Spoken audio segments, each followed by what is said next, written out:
Top quality और consistent performance के लिए सिर्फ सिल्वर पंप्स। टॉप क्वालिटी और कंसिस्टेंट परफॉर्मेंस के लिए सिर्फ सिल्वर पंप्स, नाम याद रखना।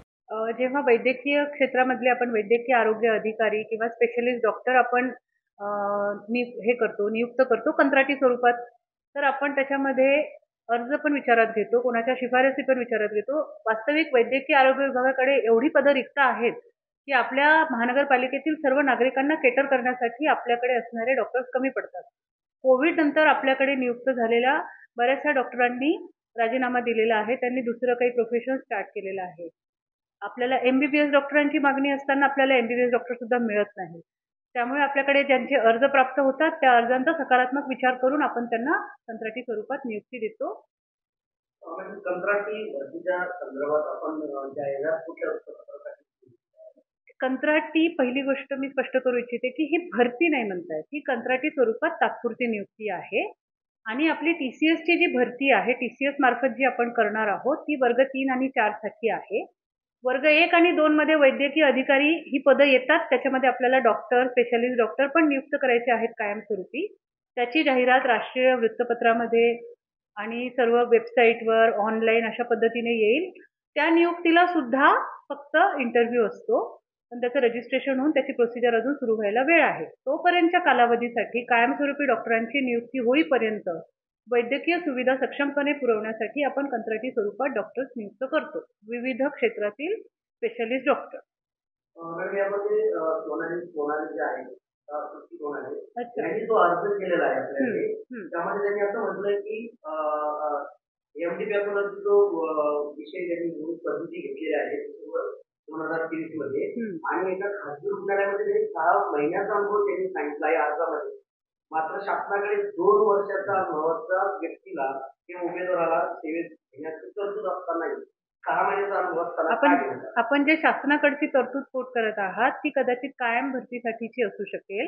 कंत्राटी स्वरूपात भरतीसाठी 2 वर्षाचा अनुभव आपल्याकडे MBBS डॉक्टरसाठी आहे, MD डॉक्टरसाठी 2 वर्षाच्या अनुभवाची अट नाही। किती वर्ष त्याच्या बाबतीत वैद्यकीय आरोग्य विभागाकडून त्याची छाननी करून प्रस्ताव सामान्य प्रशासन विभागाकडे पाठवले जातात।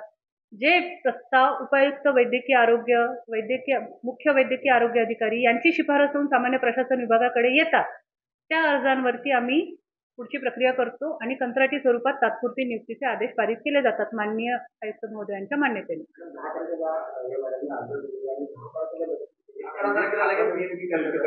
मी आधीच म्हटलं आपल्याला की या विभागाकडे असणारा डॉक्टरांचा तुटवडा, मोठ्या प्रमाणात असणारी रिक्त पदं आणि वैद्यकीय सुविधांवरचा वाढत जाणारा ताण या स्वरूपात सगळी यंत्रणा कार्यरत आहे। आपल्याला माहित असेल की किती मोठ्या ताणामध्ये वैद्यकीय आरोग्य विभाग काम करत असतं, तर त्या पार्श्वभूमीवरती हे आलेले अर्ज हे तात्काळ निपटारा झालेला आहे। वैद्यकीय अधिकारी त्यांना आता नोटीस समाविष्ट करण्यात आलेला आहे।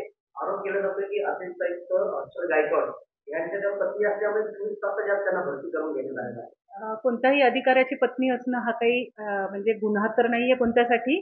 कोणत्याही प्रकारच्या चुकीच्या क्वालिफिकेशनच्या आधारे कोणाची नियुक्ती झालेली नाहीये, कोणाचाही अधिकार डावलून कोणाची नियुक्ती झालेली नाहीये आणि ड्यू प्रोसिजर फॉलो करून ही नियुक्ती झालेली आहे। त्याच्यामध्ये लवकर झाली आहे तर ही बाब तर स्वागतार्ह आहे, नागरिकांनी या बाबीचं स्वागत केलं पाहिजे असं मला वाटतं। काही 6 महिन्याच्या अनुभवामध्ये आपण या डॉक्टरांना भरती करून घेतलेलं आहे। आताच तारांकित प्रश्न उपस्थित करण्यात आला आहे विधानसभेमध्ये, जे शास्त्रीनगरमध्ये 1 महिन्याचा मृत्यू झालेला आहे। या ठिकाणी या भरतीमध्ये हलगर्जीपणा वाटत नाही का? कारण एक्सपिरियन्स डॉक्टर घेतलेली नाही। MD हा जो कोर्स आहे ना, हा स्वतःच तो एक 2 वर्षाचा अनुभवासारखा कोर्स आहे MD। त्याच्यामध्ये आपण हे एक स्टेटमेंट करणं फार म्हणजे आपण त्याच्यासाठी एवढं सक्षम नाही असं मला वाटतंय, मी ते बोलणं योग्य नाही होणार। परंतु 2 वर्षाची जी अट आहे नियुक्तीसाठी ती MBBS डॉक्टरच्या बाबतीत आहे, MD स्पेशलिस्टसाठी ती अट इथे नाहीये कंत्राटी स्वरूपाच्या नियुक्तीला।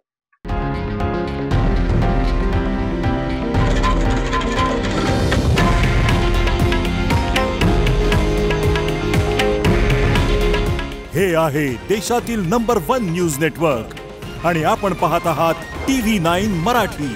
काळजी तुमची, हित महाराष्ट्राचं।